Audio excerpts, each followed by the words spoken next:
नमस्कार. आज आपण स्वामिनी एखंडे यांच्या पुस्तकाच्या प्रकाशनासाठी आपण इथे जमलेलो आहोत आणि आपल्या सर्वांचं भाग्य असं आहे की आजच्या या कार्यक्रमासाठी प्रमुख पाहुणे म्हणून तस्मय कोकणे इथे आलेले आहेत आणि तस्मय कोकणे आजचे लाभलेले जे प्रमुख पाहुणे आहेत त्यांचा अल्पसा परिचय मी आपल्याला देतो. हे दोघेही पाहुणे मंडळी आज आपल्याला वयाने छोटे जरी दिसत असले तरी तस्मय कोकणे हा एक उत्तम असा कलाकार आहे.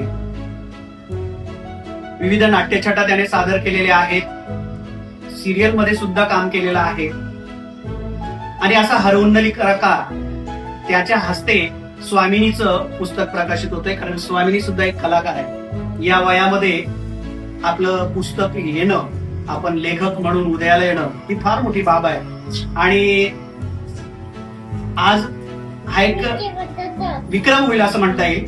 इतक्या लहान वयामध्ये आपलं पुस्तक प्रकाशित होत आहे. आपण जास्त विस्तार न करता अगोदर पुस्तक प्रकाशन करून घेऊया. मी तस्मय कोकणे यांना विनंती करतो की त्यांनी आज या सर्वांच्या उपस्थितीमध्ये स्वामिनीच्या पुस्तकाचं प्रकाशन करावं.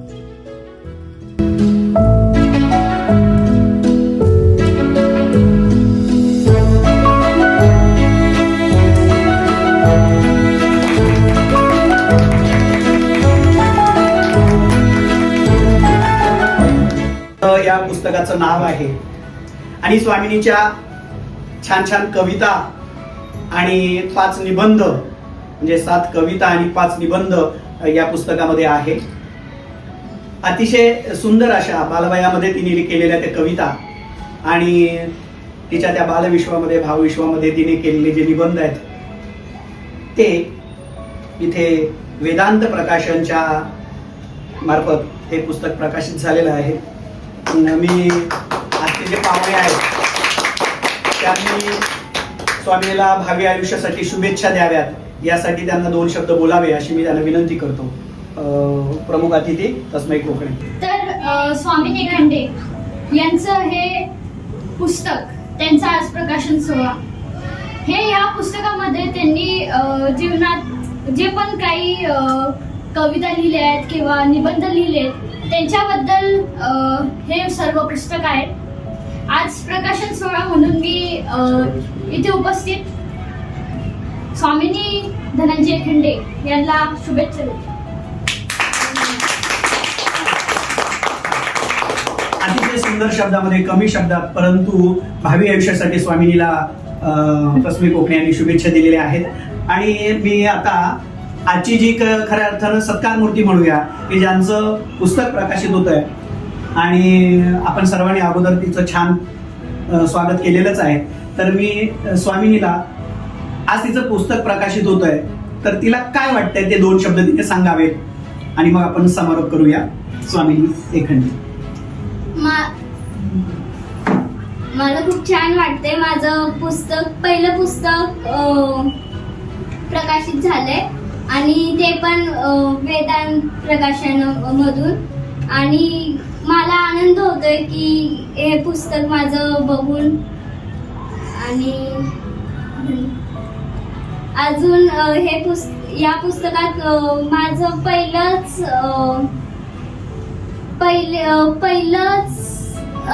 या पुस्तकाचा माझा पहिलाच टप्पा होता आणि हे पुस्तक मला खूप आवडलंय. याच्यात माझे 7 कविता आणि 5 निबंध आहेत.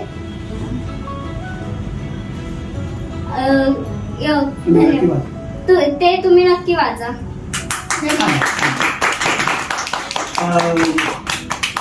काहींना बोलता येत नाही परंतु छान लिहिता येतं. तर स्वामिनीने खूप छान अशा कविता केलेल्या आहेत. त्याचं प्रेझेंटेशन थोडंसं झालं पाहिजे आणि म्हणून त्याची प्रस्तावना आणि तिच्या 2 कविता मी तुम्हाला ऐकवतो. बालमन म्हणजे कल्पनांचे, कुतूहलाचे आणि निरागसतेचे एक सुंदर विश्व. त्या विश्वाला योग्य वेळी प्रेरणेचे पंख मिळाले तर त्यातून सर्जनशीलतेचे आकाश खुलते. मी स्वामिनी बोलते हे असेच एका चुनचुनीत अभ्यासू आणि कल्पक बालिकेच्या व्यक्तिमत्वाचे उमलते दर्शन घडवणारे पुस्तक आहे. स्वामिनी एखंडे ही माझ्या मेवणीची मुलगी. वयाने अवघी 10 वर्षांची असली तरी तिच्या विचारांमध्ये, स्मरणशक्तीमध्ये आणि अभिव्यक्तीत विलक्षण प्रगल्भता दिसून येते.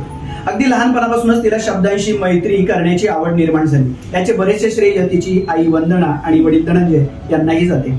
स्वामींनी सुट्टीत माझ्याकडे आली की एखादा शब्द देऊन उच्चार साधर्म्य असणारे तसेच दुसरे शब्द शोधायला लावून त्यापासून काव्यमय ओळी रचणे, छोटे निबंध लिहिणे अशा उपक्रमातून तिच्या सर्जनशीलतेला आकार देण्याचा मी प्रयत्न करत राहिलो. या पुस्तकात समाविष्ट असलेल्या कविता आणि निबंध हे त्या निरागस प्रतिभेचेच सुंदर प्रतिबिंब आहे. स्वामिनीची स्मरणशक्ती विशेष उल्लेखनीय आहे. बोलायला शिकल्यापासून तिने केवळ ऐकून माझ्या अनेक नाट्यछटा पाठ केल्या आणि आत्मविश्वासाने सादरही केल्या. तिच्या या गुणांमुळे तिच्यातील कलावंत आणि अभ्यासू विद्यार्थी याचे सुंदर मिश्रण दिसून येते. आज ती मंथन, अभिरुची, ब्रेन डेव्हलपमेंट, अक्षरगंगा, स्कॉलरशिप यासारख्या विविध स्पर्धा परीक्षांमध्ये उल्लेखनीय यश संपादन करत आहे. हे यश तिच्या बुद्धिमत्तेचे, जिद्दीचे आणि सातत्यपूर्ण प्रयत्नांचे द्योतक आहे. या पुस्तकाचा उद्देश केवळ स्वामिनीच्या लेखनाचे संकलन करणे एवढाच नाही.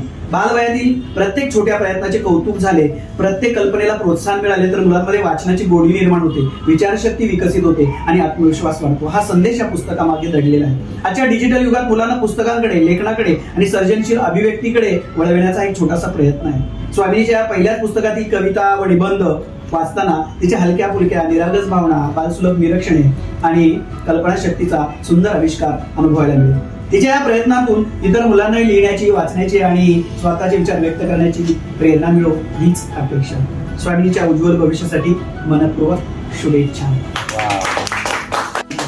आणि शेवटी सुमनाजी आणि मी असा फोटो आहे आणि माझा योगेश मामा आणि मी असं एक छोटेखानी एक पुस्तक आहे. आणि आज हा प्रकाशन सोहळा तस्मै कोकणे यांच्या हस्ते तिथे संपन्न झालेला आहे.